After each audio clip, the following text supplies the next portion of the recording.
नमस्कार, मैं अभिषेक और आप देख रहे हैं आई वॉच इंडिया। आइए रुक करते हैं खबर की ओर। अंतर्राष्ट्रीय जैव विविधता दिवस। सीएम योगी बोले, विकास का ऐसा मॉडल अपनाएं जो आत्मघाती न हो।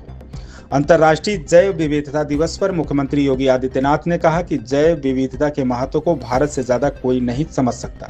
किसी सनातन परिवार में मांगलिक कार्य की शुरुआत शांति पाठ से होती है। ये अपने लिए नहीं होता बल्कि पूरे संसार के कल्याण की कामना के साथ मांगलिक कार्य शुरू होता है।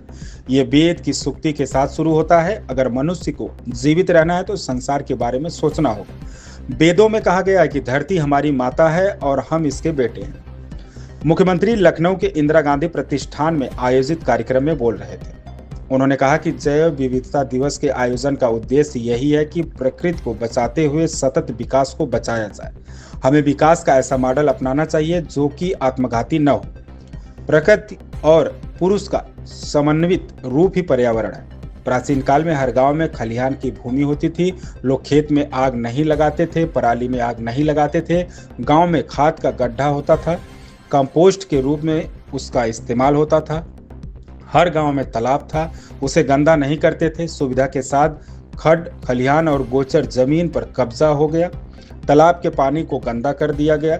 आज इंसेफेलाइटिस जैसे बीमारी हो गई।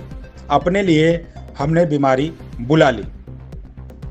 उन्होंने कहा कि क्या हर काम के लिए सरकार पर ही निर्भर रहना चाहिए? पहले कोई व्यक्ति गांव की जमीन पर कब्जा नहीं करते थे। लोग प्रकृति की आराधना करते थे। ऋषि परंपरा में पीपल, बरगद, नीम और आम आदि में ईश्वर का वास बता दिया ताकि हम संरक्षण कर सके। पहला ग्रास गाय और अंतिम ग्रास कुत्ते का निकाला जाता था। पहले घर में चींटी निकलती थी, आटा और चीनी डाल देते थे, चींटी चली जाती थी। आज स्प्रे छिड़क देते हैं। आज हमने विकास के नाम पर अपने लिए समस्या खड़ी कर दी है। आज हम ड्रेनेज और औद्योगिक कचरे को सीटीपी में ले जाना चाहते हैं, जबकि समान ड्रेनेज के लिए सीटीपी की जरूरत नहीं है।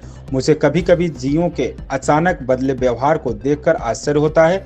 जंगली जानवर अचानक हिंसक नहीं होता, उसके कारणों को जानना होगा। 210 करोड़ पौधे लगाकर हमने वन दायरा बढ़ाने की पहल की है। मुख्यमंत्री योगी आदित्यनाथ ने कहा कि नमामि गंगे के परिणाम कानपुर में देखिए। रामायण का पहला बलिदानी जटायु के लिए संरक्षण केंद्र बनाने पड़ रहे हैं। आज केमिकल की वजह से जटायु अस्तित्व को जूझ रहा है। पता नहीं किसने देसी आम और जामुन के पेड़ काटने के आदेश दे दिए। ये पृथ्वी केवल मनुष्य के लिए नहीं है। हमें रहना है तो पर्यावरण, नदी, पेड़, जीव जंतुओं के बारे में सोचना होगा।